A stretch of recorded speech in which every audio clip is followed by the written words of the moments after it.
Alergi makanan adalah suatu reaksi imun sistem yang bersifat alergik yang disebabkan oleh makanan yang tidak cocok oleh badan kita sendiri. Alergi makanan pada setiap individu berbeda-beda. Ada yang alerginya ringan terhadap makanan kacang, ada juga yang alerginya sangat berat terhadap makanan kacang, ataupun makanan yang lainnya. Kapan kita berhenti kalau kita terjadi alergi makanan? Tentu, makanan yang kita makan jika kita akan berhenti jika timbul suatu gejala alergi yang berat, seperti choking, sesak napas, ataupun kram perut, maka kita hentikan. Selanjutnya bagaimana?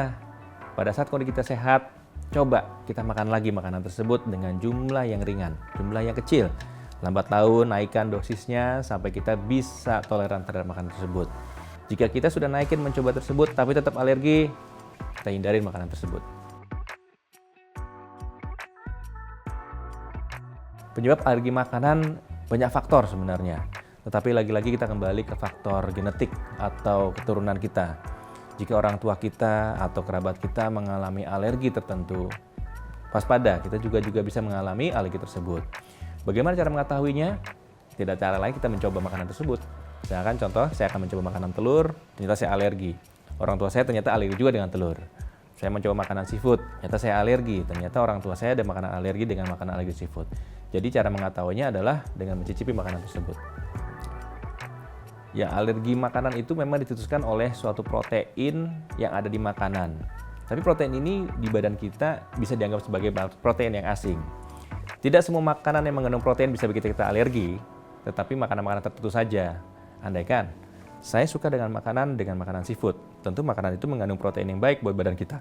Tapi ternyata saya alergi, bagaimana nih mengatasinya? Jangan takut, banyak protein lain, sumber protein lagi yang bisa kita makan. Ikan dawar, ayam, daging, itu adalah sumber protein yang baik buat badan kita. Jadi kita bisa mengganti atau mensubstitusi dengan golongan protein lain yang tidak alergi terhadap badan kita. Alergi makanan memiliki resiko yang juga bukan main-main. Beberapa kelompok tertentu, alergi ini bisa menimbulkan suatu alergi yang sangat berat, yaitu mengalami shock anafilaktik. Jadi yang kita takutkan adalah mengalami suatu pembengkakan pada saluran pernafasan, sehingga seseorang itu sulit untuk bernafas. Ada juga menyebabkan penurunan tekanan darah yang signifikan, disertai dengan tekanan darah nadi yang cepat. Ini juga menyebabkan suatu suplai oksigen kepala kita menjadi turun, sehingga menyebabkan suatu penurunan kesadaran. Alergi makanan bisa menyebabkan suatu kondisi yang berat.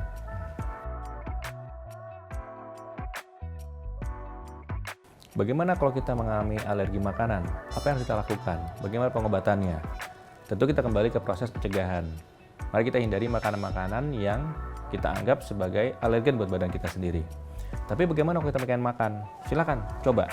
Tapi dengan jumlah yang kecil, perlahan-lahan naik sampai kita bisa makan makanan tersebut. Andaikan tidak bisa, kita hindari seperti itu. Bagaimana kalau sudah terjadi alergi makanan? Tentu tata laksananya sifatnya akut.